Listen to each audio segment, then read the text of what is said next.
Bonjour et bienvenue sur l'Audace d'être moi, le podcast qui te donne des clés pour t'accomplir. Je suis Alexia Ferrantelli. Je partage avec toi des concepts pour élargir ta réflexion, des outils pour transformer concrètement ta vie, pour devenir la personne que tu as envie d'être, retrouver du sens, de la légèreté, de la joie de vivre au quotidien et offrir le meilleur de toi aux autres. Le podcast est disponible sur toutes les plateformes. Pense à t'abonner pour ne rien rater. Tu écoutes l'épisode 53. Il s'appelle « Que fais-tu de ton passé ?» Aujourd'hui, on va donc parler de notre rapport à notre passé et des conséquences que ça peut avoir sur notre vie. J'ai déjà fait un épisode sur le passé. C'est l'épisode 20. Il s'appelle « Le passé, c'est le passé ». N'hésite pas à l'écouter si tu ne l'as pas encore fait. Cet épisode vous a beaucoup plu et je remarque aussi que le travail sur le passé que mes clients font dans mon programme d'accompagnement est une étape très importante de leur parcours. Au fond, quand quelqu'un décide de faire appel à un coach, c'est parce que les stratégies qu'il a utilisées jusque-là ne sont plus adaptées à sa vie. Chacun a pris l'habitude de penser, ressentir et agir d'une certaine façon et d'avoir certains résultats dans sa vie. Notre façon d'être au monde est assez constante, prédictible, voire rigide, et surtout automatique. Se tenir à être comme on a toujours été, c'est à la fois confortable, parce que connu, et inconfortable parce que limitant. À un moment de sa vie, on peut ressentir le besoin de sortir de ce fonctionnement automatique. Ce besoin peut venir de différentes raisons. Ça peut être le sentiment de gâcher son potentiel, une insatisfaction chronique, un nouvel enjeu professionnel ou personnel, une crise existentielle, un accident de la vie, un rêve ancien qui refait surface, une injonction à changer qui vient de l'entourage familial ou professionnel. Pour faire simple, la personne choisit ou se voit proposer un coaching pour un futur meilleur, quel qu'en soit l'objet. Et qu'est-ce qui empêche cette personne d'atteindre les objectifs qu'elle souhaite se donner ? Les mémoires du passé. Si tu envisages ton futur à partir de tes mémoires du passé, il est assez prédictible. Les mêmes pensées engendrent les mêmes émotions qui produisent les mêmes actions, qui vont avoir les mêmes résultats, qui vont venir renforcer tes pensées de départ. C'est pour ça que ça vaut vraiment la peine de te pencher sur ta façon d'interpréter ton passé. Tu peux remarquer certaines répétitions. Ça peut être un sentiment d'abandon, de rejet, d'injustice, une basse estime de toi. Quand je te parle du passé, je te parle de ton enfance, mais aussi de ton passé récent. Par exemple, qu'est-ce que tu te dis de la journée d'hier ou de ces 6 derniers mois ? La façon dont tu interprètes ton passé, que ce soit ton enfance ou ton passé plus récent, a un impact considérable sur ce que tu vis maintenant et sur ce que tu t'apprêtes à vivre dans les mois qui viennent. Voilà l'histoire qu'une de mes clientes se racontait sur sa vie professionnelle. À chaque fois, c'est la même chose. Quand je change de boulot, au début, je suis enthousiaste et au bout d'un moment, je me démobilise. Ça m'intéresse plus, je perds ma motivation, j'en ai marre, je me laisse aller. Et ça finit toujours par me faire échouer. Je pense qu'en fait, je suis pas quelqu'un de courageux. Et du coup, elle était pleine de doutes, de culpabilité. Elle se sentait impuissante. Ça ne la mettait pas dans l'énergie idéale pour aborder sa vie professionnelle avec toutes ses ressources. On croit parfois que c'est une bonne chose d'être dur avec soi-même, de se fustiger à propos de son passé, de ce qu'on a fait ou pas fait, pour se pousser à agir différemment à l'avenir. On croit que plus on se fera de reproches, plus on sera motivé à changer et plus on réussira à changer. Mais c'est pas comme ça que ça se passe. Quand on fait ça, on alimente à partir de notre passé tout un tas de pensées qui nous définissent négativement. On se fige sur une représentation de nous-mêmes. On compte sur notre volonté pour agir différemment, mais en même temps, on nourrit notre subconscient de tout un tas de croyances sur qui l'on est, qui vont justement nous empêcher d'agir comme on le voudrait. C'est une tendance que beaucoup d'entre nous avons, cette tendance à nous définir nous-mêmes et à définir nos capacités futures par nos tentatives passées. Ce que je te propose dans cet épisode, c'est de voir comment tu interprètes ton passé. Comment tu interprètes ce qui s'est passé dans ta vie jusqu'à présent, ce que tu as fait ou pas fait, et comment tu utilises tout ça pour te décrire. Ton passé n'existe plus. Ce qui existe aujourd'hui, dans ta vie, maintenant, c'est l'histoire que tu te racontes sur ton passé. C'est cette histoire qui agit sur toi aujourd'hui, pas ton passé lui-même, et tu as prise sur cette histoire. Si tu vois que cette histoire ne te fait pas te sentir bien, qu'elle ne t'aide pas à accomplir ce que tu veux accomplir, à être la personne que tu as envie d'être, tu peux choisir d'interpréter ton passé différemment, d'une façon qui te rende plus service. Et oui, ça demande un effort. C'est plus facile de ne pas réfléchir à tout ça et de se laisser vivre de façon automatique. C'est plus facile de continuer à te définir par rapport à une interprétation irréfléchie, inconsciente et automatique de ton passé. Mais voilà les problèmes que ça entraîne. Premièrement, ce que tu sais provient d'un apprentissage passé, d'une époque où tu n'avais pas la même maturité. C'est quand même intéressant d'éclairer les choses sous un jour nouveau, avec toutes tes capacités de réflexion actuelles, et de décider en conscience, maintenant que tu es adulte, l'histoire que tu choisis de te raconter sur ton passé. Deuxièmement, tu limites ton potentiel à ce que tu as pu faire dans le passé. Tu figes ton identité au lieu de te permettre de découvrir d'autres facettes de toi qui n'ont pas encore été mises en lumière. Troisièmement, ça t'empêche d'être ouvert au présent tel qu'il se déroule, de te connecter à ton environnement pour y trouver de nouvelles réponses, de percevoir le champ des possibilités. Quatrièmement, tu ne penses pas assez à ton avenir et tu ne construis pas ta vie à partir de ton avenir tel que tu le souhaites. Ça t'empêche d'évoluer comme tu le voudrais, d'apporter les changements que tu veux dans ta vie. Si tu recycles toujours les mêmes pensées, qui génèrent les mêmes émotions et qui te font agir de la même façon, tu auras toujours les mêmes résultats dans ta vie. Si tu veux créer quelque chose de nouveau, tu dois penser des choses que tu n'as jamais pensées. Une des façons de penser de nouvelles choses, c'est de réinterpréter ton passé différemment. C'est de choisir délibérément de penser de nouvelles choses à propos de ton passé. Mais avant ça, la toute première chose à faire, c'est déjà de conscientiser la façon dont tu vis ton passé actuellement.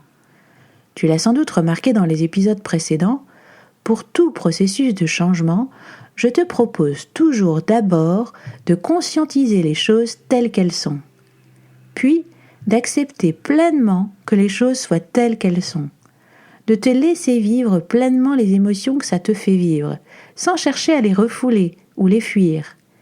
Et après seulement, tu es prêt à changer. Tu n'es jamais aussi prêt à changer que quand tu t'acceptes pleinement tel que tu es. Ça fait partie du processus. Paradoxalement, plus tu rejettes les choses, plus elles prennent de l'importance. C'est en les embrassant que tu peux les dépasser.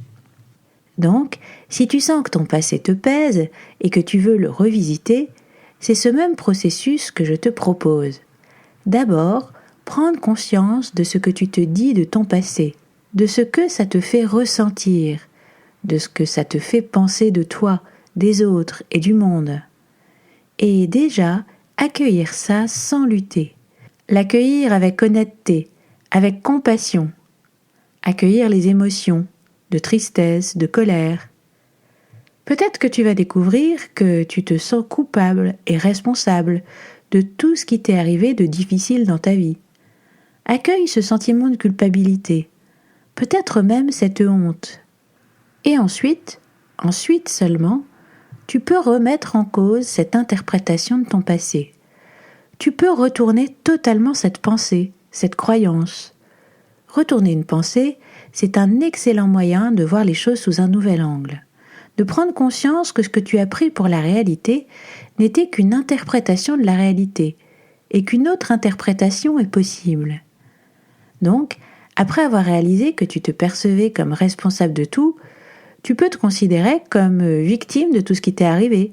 Ça peut être une étape nécessaire, une étape qui te permet de faire appel à toute ta compassion pour consoler celui que tu as été, qui a eu à vivre des choses si douloureuses. Cette pensée peut te paraître très surprenante au départ, si c'est une pensée que tu n'as jamais pensée. ou une pensée que tu as depuis longtemps refoulée, pour mettre à la place la croyance que tout est de ta faute. Donc, prends le temps de sentir là aussi toutes les émotions que ça suscite en toi. Parfois, certaines émotions n'ont pas pu nous traverser, parce que notre entourage ou nous-mêmes, on les a refusées au moment où elles se sont présentées. Et ces émotions sont restées encapsulées dans nos cellules. Elles se sont comme engrammées dans notre corps. On peut avoir besoin de les libérer. Pour ça, tu peux écrire librement tout ce qui te vient quand tu penses à une situation passée, et laisser venir toutes les émotions qui remontent sans les censurer, juste pour qu'elles te traversent. Si tu en ressens le besoin, tu peux te faire accompagner par quelqu'un pour faire ce travail de libération émotionnelle. Et ça peut te faire vraiment beaucoup de bien. Mais ce que je te propose, c'est de ne pas en rester là. Il me semble que nombre d'entre nous restent bloqués à cette étape et que ça ne leur rend pas service. Ce que je te propose ensuite, c'est d'interpréter ton passé comme si tout ce qui s'était passé exactement comme ça aurait dû se passer. Comme s'il n'y avait pas eu d'erreur, rien à regretter. Juste des événements pour te préparer à être la personne que tu es aujourd'hui. Très souvent, on discute avec son passé, que ce soit un passé lointain ou récent d'ailleurs. On s'en veut d'avoir dit ou agi de telle façon. On en veut aux autres de ne pas s'être comportés comme ceci ou comme cela. On n'accepte pas le passé tel qu'il a eu lieu. On reste accroché au souhait que notre passé ait été différent. Et quand on fait ça, on utilise beaucoup d'énergie mentale et émotionnelle à une chose pour laquelle on ne peut rien. On emplit son paysage mental de ruminations négatives. On ne peut pas revenir en arrière. Le passé est terminé. Quand on reste figé dans une non-acceptation de notre passé, c'est comme si on se préparait à vivre encore plus cette impression qu'il y a quelque chose qui cloche dans notre propre comportement ou dans le comportement des autres. Ce que je te propose, pour réinterpréter ton passé, c'est de ne pas évaluer les choses avec un curseur « c'est vrai » ou « c'est faux », ou un curseur « c'est bien » ou « c'est mal », ou un curseur « qui a tort et qui a raison », mais de les réévaluer plutôt en te demandant « est-ce que ça me fait sentir bien ou mal ? Est-ce que ça me met en énergie ou pas ? Est-ce que c'est une interprétation qui m'est utile ou pas ?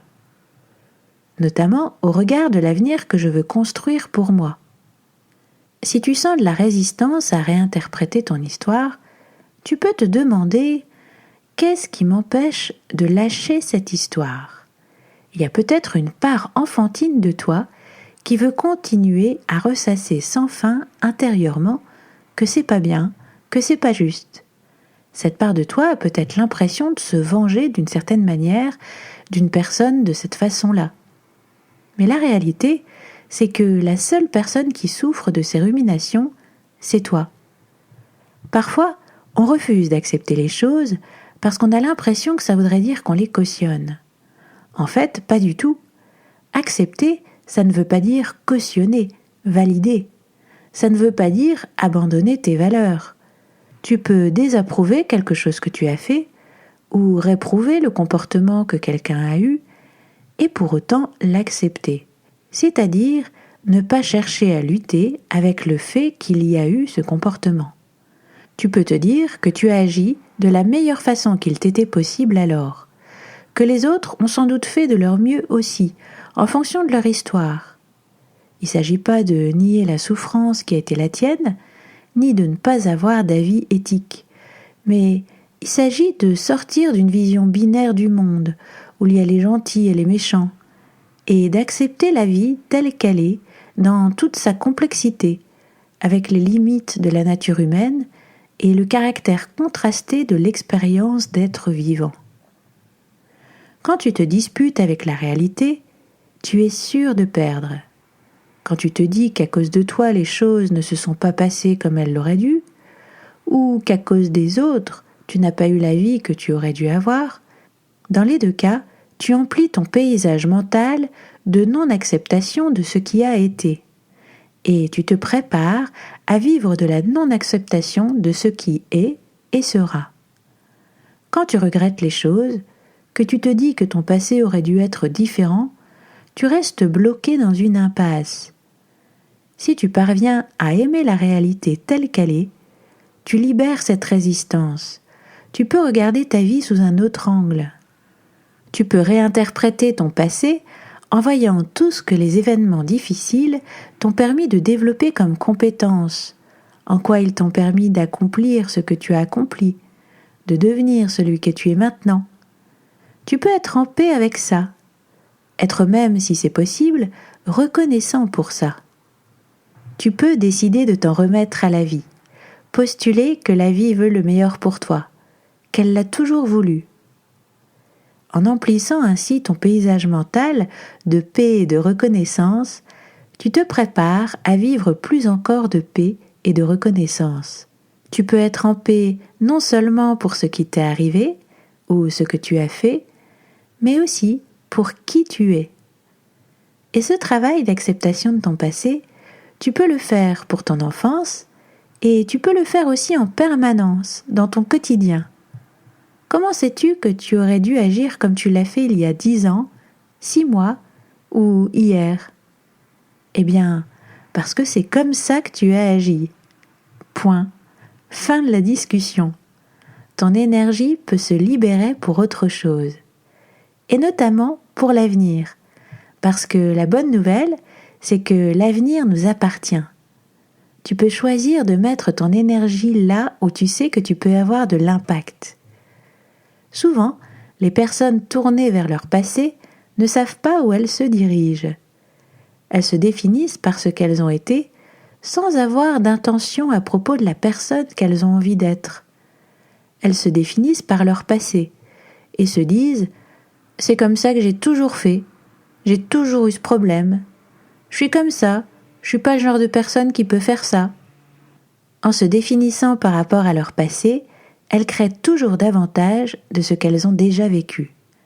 Inconsciemment, elles cherchent dans leur passé toutes les preuves qui leur permettent de confirmer leur système de croyance, même s'il ne leur fait pas du bien, ou qu'il n'est pas constructif pour eux-mêmes et pour les autres.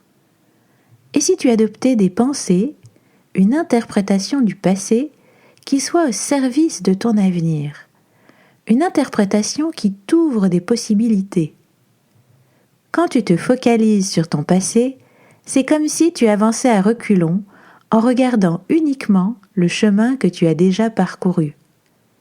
Et si tu faisais demi-tour et que tu regardais devant toi ? Le passé est fini. Il t'a préparé à être la personne que tu es aujourd'hui. Aime-le pour ce qu'il t'a permis de devenir et dis-lui au revoir. Il est temps de t'enthousiasmer pour ton avenir.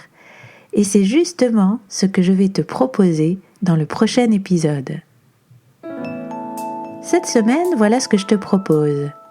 Prends le temps, plusieurs fois par jour, d'observer les pensées qui te traversent. Et demande-toi si c'est une pensée de regret ou une pensée d'acceptation de ce qui s'est passé.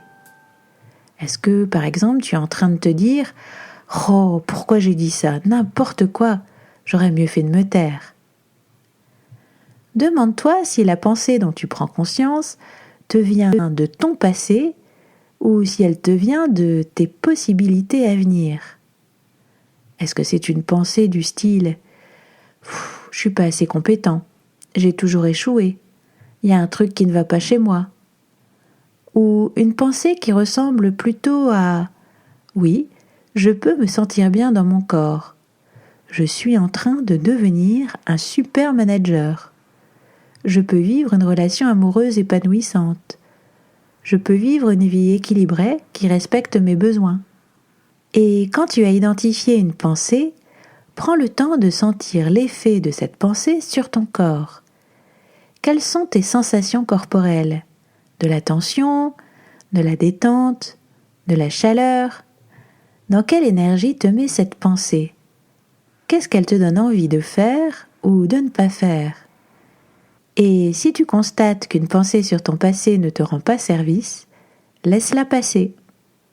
Si tu veux revisiter ton passé pour qu'il devienne une ressource pour ton avenir, si tu veux t'approprier les autres outils que je te présente dans ce podcast pour être ton meilleur allié dans ton cheminement personnel, si tu veux aller plus loin et avancer en confiance, plus rapidement et de façon structurée, engage-toi dans mon programme d'accompagnement. Envoie-moi un message à l'adresse alexia.ferrantelli@gmail.com. Ferrantelli, ça s'écrit F-E-2-R-A-N-T-E-2-L-I. Je me ferai un plaisir de t'en dire plus et d'avoir un premier échange avec toi. Je te laisse sur cette citation de Douglas Kennedy. À quel moment le passé cesse-t-il d'être un théâtre d'ombres et de spectres ? Quand nous sommes capables de vivre avec lui. Tu retrouveras cet épisode sur le site l'audace-d'être-moi.com, tout collé sans apostrophe. Tu peux t'inscrire à la newsletter et recevoir en cadeau les outils d'auto-coaching. Si tu ne l'as pas encore fait, abonne-toi avec l'application de ton choix pour recevoir ton épisode gratuit chaque semaine. Si cet épisode t'a plu, pense à laisser un avis sur ton application de podcast. Ça te prendra 1 minute et ça m'aide énormément à me faire connaître. Merci.